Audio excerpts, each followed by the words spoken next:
Hi everyone, I am Anamika and today is the day 1 of my cooking series. আর আজকে আমরা যেটা বানাচ্ছি সেটা হচ্ছে ওটসের খিচুড়ি।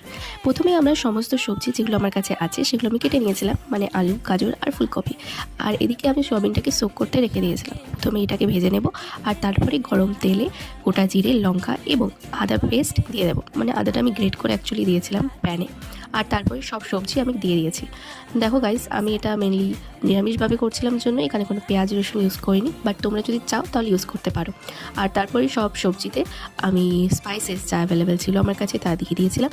অ্যাকচুয়ালি টমেটো আর মটরশুঁটি দিতে আমি ভুলে গেছি, তাই আমি এটা পরে অ্যাড করেছি। দিয়ে তোমরা গরম জল দিয়ে মোটামুটি 75 to 80% সেদ্ধ করে নেবে। অ্যান্ড লাস্টলি আগে থেকে ভিজিয়ে রাখা ওটস দিয়ে দেবে। ব্যাস, তাহলেই রেডি হয়ে যায় ওটসের খিচুড়ি। আমি উপর থেকে কিন্তু আগে থেকে ভেজে রাখা বাদামও দিয়ে দিয়েছিলাম, যাতে এর মধ্যে একদম খিচুড়ির সেই ভাইবসটা আসে। তোমরা যদি চাও তাহলে অ্যাড করতে পারো। এবং লাস্টলি আমি উপর থেকে একদম দিয়ে দিয়েছিলাম ঘি, যেটা দিয়ে জিনিসটা খেতে একদমই অসাধারণ লাগছিল। চলো আজকের জন্য এখানেই, দেখা হচ্ছে নেক্সট ভিডিওতে। Till then tata.